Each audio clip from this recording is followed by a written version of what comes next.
Hi guys, George MGR Performance here. Um, Yesterday I was taking apart a small block Ford 185cc runner AFR Renegade cylinder head as I'm rebuilding an engine for a new client. His engine got hurt. He burned the piston. It's got a Vortex supercharger on it. I think he missed a little bit on the timing or something like that with his tune-up. We're gonna fix all that for him once the engine is ready. I'm gonna put it on my chassis dyno and I'm gonna dial it in for him. But I just made a video yesterday to show that even a great cylinder head like an AFR, once it's finished from the CNC and then the valve job and in whatever order they do it, it could use some improvement. Meaning I showed a video about how the transition from the valve job was into the chamber, which was very sharp, except especially on the short side. And that much of a lip, that's going to create turbulence, going to do all kinds of stuff, and you're losing flow from a small, not too costly of a job if you know how to do it. So after the client saw the video, he said, go ahead, I agree with you, fix it. And today I came in, another client brought another engine to finish up for him. I have to put it together with and dyno it and all that stuff. So back to this, I figure, you know what, it's a short day today, it's Saturday, so I ain't gonna be here for much longer. I just wanted to do one chamber to see how I'm gonna plan it out, because I don't want to open up the chamber. I don't want to reduce compression due to the setup we have. It's only a 306, even though it's a dart block. He already had a 4340 crank and H-beam rods. I said maybe you should sell the crank and rods and we could build a 347. You're wasting the block only with the 306, but he has a certain budget, so we're trying to respect that. So basically the client said, go ahead, do what you think is right on the cylinder heads. And like I showed yesterday, I already started this head, so you gotta go watch the other video to see what I was talking about. But on this side, it was worse, much worse. But as you can see here, look at the step. Look at this. That's huge. The air comes out, bang. Before it flows into the chamber, it meets a corner that screws everything up.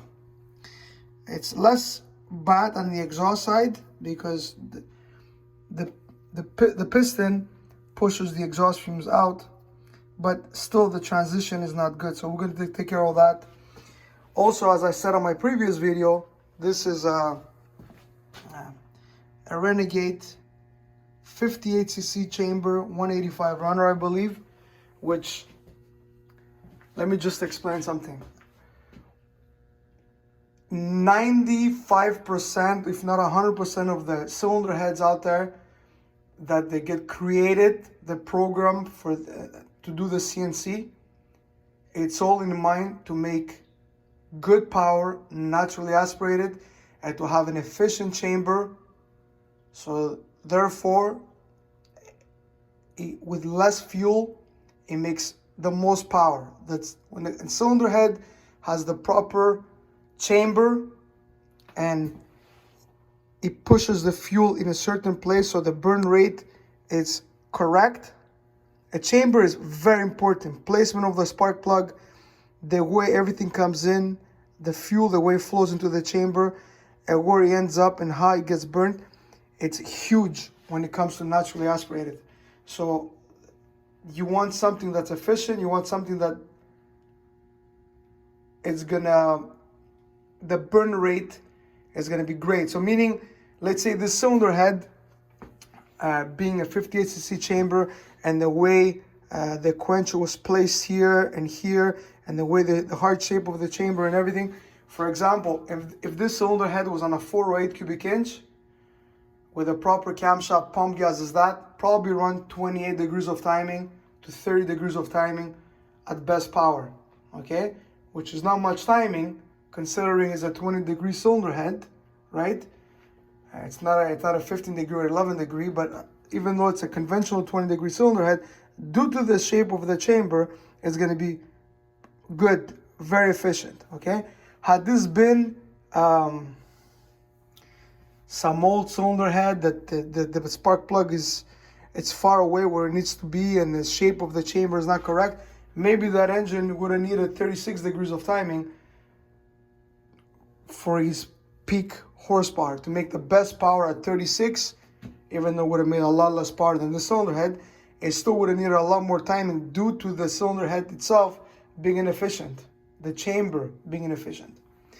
Now, talking about that, we have to understand that in this client's application, this is a cylinder head. The previous engine builder, you know, we bought these heads, he put that cam, it did like this.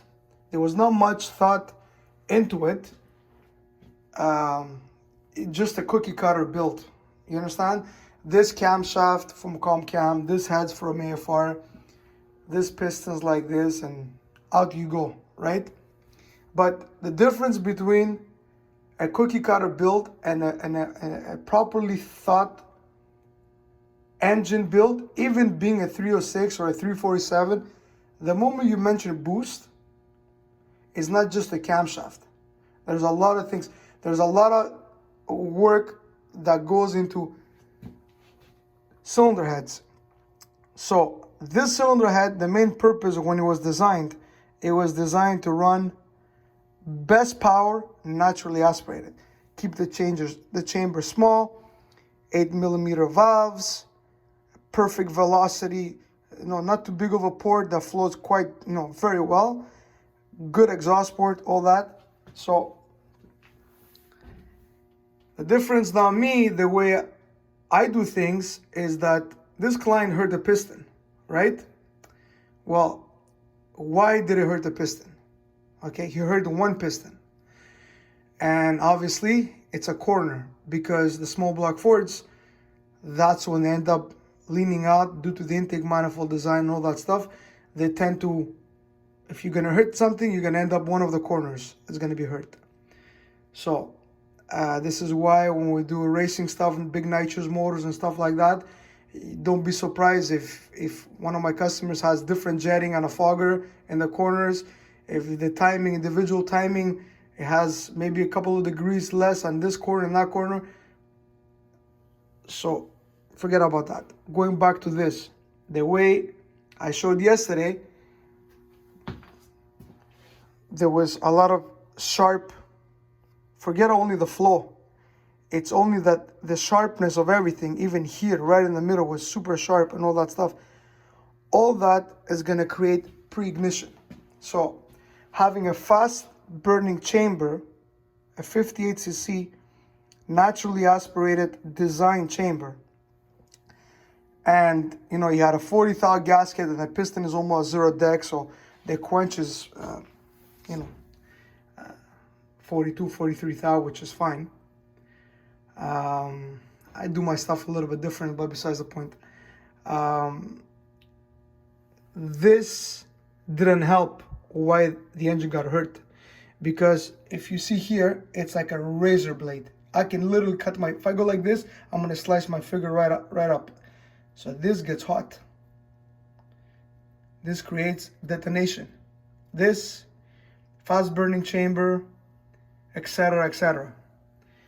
So even though this is only a 306 cubic inch street engine, hydraulic roller, I think it's an SI Vortec and all that stuff, right? We're gonna make it as less efficient. I don't know if that makes any sense. We don't want the chamber to be super efficient. We want to slow things down. You understand? We want to slow down the burn rate a little bit. We want to make sure there's nothing that could create pre-ignition. Okay, so the client understood everything I told him, said go ahead. This is the best investment he could have done to his engine, because this is going to help him tune the vehicle easier.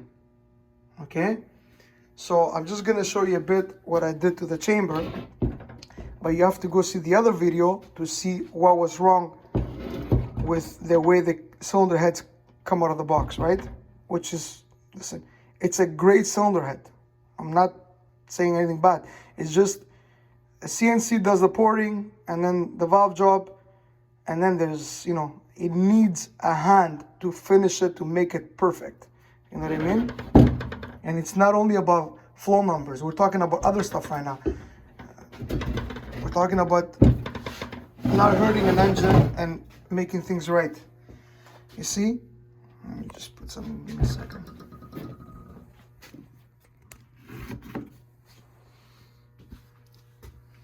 Remember the other video? If you would have seen, right? I could cut my finger on that. Look how close I am to the valve job without touching anything. Smooth transition. I laid back the quench pad a bit.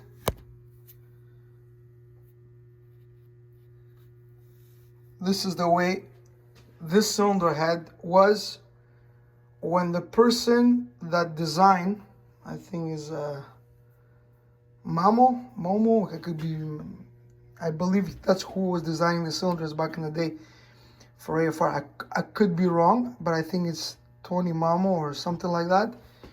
Well, it was a guy like me, like some other head porters out there. He took a raw casting, he made a port, he did the chamber perfectly. Then when they were happy with the numbers and all that stuff, they digitize everything, and then the machine tries to duplicate everything. Well, unfortunately, the machine can get pretty close, but it cannot deliver perfection because it's, you know, due to core shift sometimes, due to a bunch of other things, which again, this is an amazing cylinder head. For the money, it's one of the best things out there. AFR has a great reputation. I use AFR cylinder heads quite often, even though they had some casting issues lately. And we cracked a couple of castings on boost with clients. But I think they're sorting that out. And then I'll just show you all the transition. You see here, even though you see a little bit of black, this is going in. So the transition is perfect. This one that comes out, I'm more blended up to the 30-degree top cut. So as the air comes out, get it? Well, now if you flow the cylinder head, it's gonna flow the numbers they advertise, not before. And if you put this thing on the bench and then you did that work, and the client is gonna say, yeah, but they say it flows that out of the box. It doesn't. I have not seen one cylinder head that flows as advertised. Some are really bad, the numbers are completely off, and some are like within 10-15 CFM, right? AFR is usually around that 10-15 CFM off from what they advertise to what I see on the bench. But I've seen some other cylinder heads like Brodex 30, Dart 25, like it depends. And that's it. So I'm just gonna do all the other chambers. You see I've already taken care of all the short side, the quench pad, and I'm gonna move forward to fixing the rest of the, the chambers. Once the engine is ready and it's in the car, the client is coming to me so I can tune his Holly. But judging from all the other pistons, you see, the one that really got hurt, it was one of them, right? So maybe that one, like I said, a little bit of the sharpness here, pre-ignition, small block forward, lacking a little bit, maybe fuel, and the current cylinders, bang. But if you take the time and you make everything proper for the application, it's easy to tune stuff. That's what I keep on saying. Well-built, well-thought-out combinations, okay, they're a piece of cake to tune. Mismatch and out of the box and put it on the engine, things to tune, they become more temperamental. So me, in my shop, what I build, every engine that I build, I don't even think I have 2 or 3 engines that they're exactly the same, because no client has the same goals, no client has the same transmission, clutch. I mean, like, we do a lot of Mustangs, a little pouring, big cam, blah blah blah, like all back in the day, bolt-on stuff, yes. But when I build an engine, it's always, what do you want to do? Or this supercharger, oh, you got an automatic tranny. Or you want to run pump fuel, you want this, or you want to go on the weekend and put race gas inside, so maybe we could do it this way with a little bit more compression, and, you know, back up the tune-up on the street, and then you hammer it when you go to the track. So none of my combinations that I build are the same. So there's a big difference between somebody that takes the time, and when he gets home, the brain doesn't stop thinking. It's continuously thinking about how's it going to deliver this job, that job, and try to make it as perfect as possible for that person's combination. So in this case, we're going to make it perfect for his combination. Street car, 95% of the time, and 5% might go to the track. He doesn't have the budget to upgrade his door base block to a 347. We're going to remain with a 306. I could have done other stuff to the chamber, but then I'm going to start increasing the chamber volume. I'm going to be dropping compression. That's not what I want to do. I want to make the chamber as proper as possible for boost without sacrificing compression, because now we're fixing one thing and then we're killing power another way. So that's it. I'm going to do the chambers and maybe a slight blend into the, which, you know what, I don't even, maybe a bit, but that won't change nothing, because the customer doesn't even use the cylinder head. This cylinder head can make a lot more power than what he's gonna use it for with a cubic inch. So even if I prove 10 CFM due to me working the runner, I can guarantee you it's gonna make 0 horsepower more.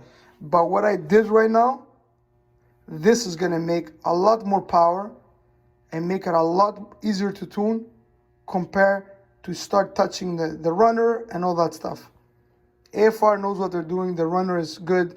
There's certain things you could do to, you know, if it was a racing motor and bigger camshafts and using the cylinder to its max, and then you could gain something by gaining that 1050 CFM, but already a cylinder that's already too good for the small combination, by working the runners and all that, you ain't gonna get nothing.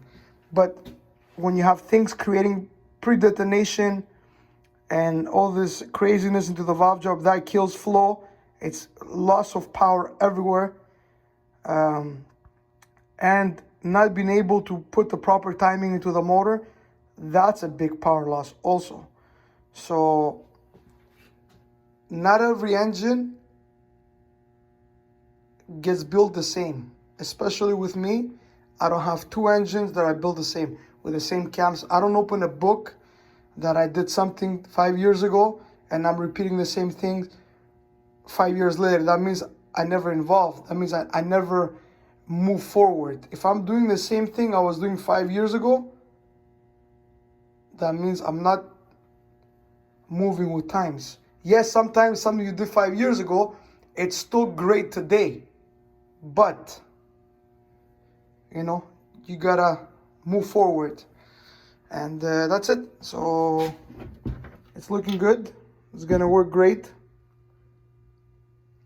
I have about a day to do both cylinder heads and make everything perfect, and we're moving forward. So just a little explanation about how we work here at MGR Performance.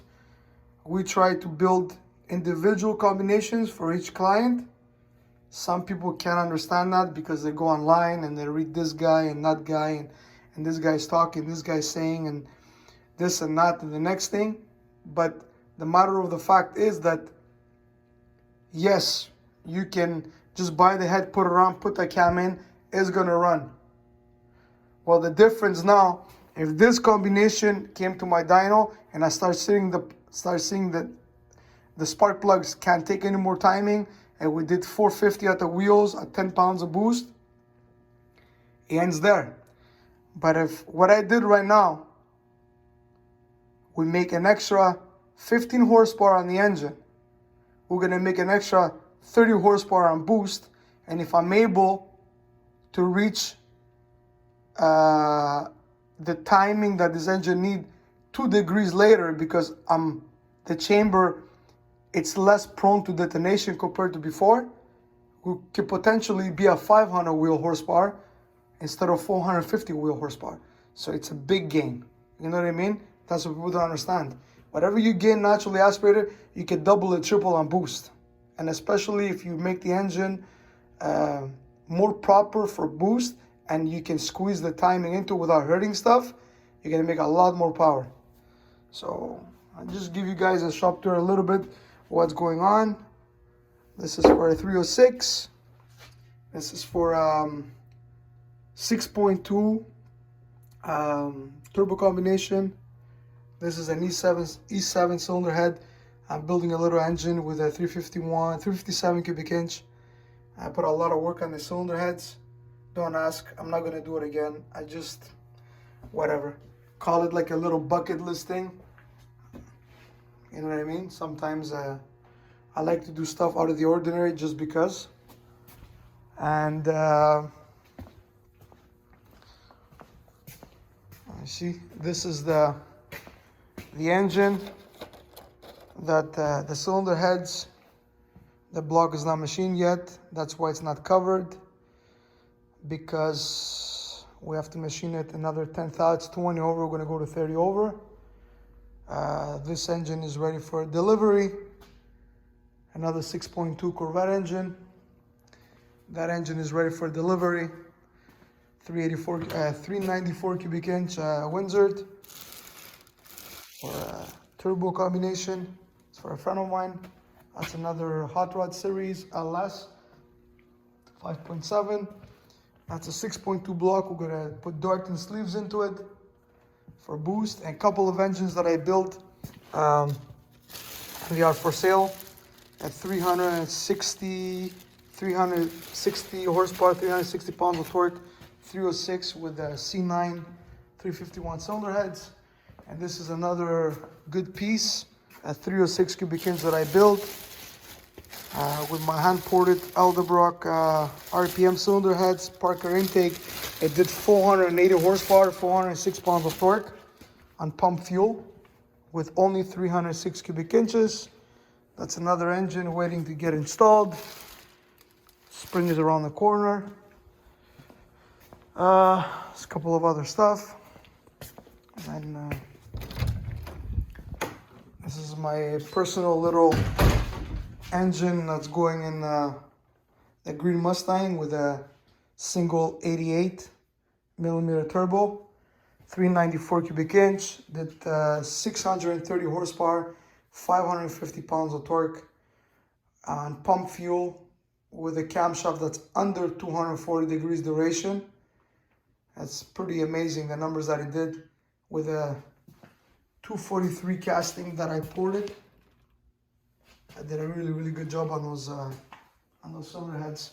They're working really good. And then we have 402 cubic inch that I gotta finish up with my hand-ported LS3 cylinder heads. They're flowing 360 CFM and 250 on the exhaust.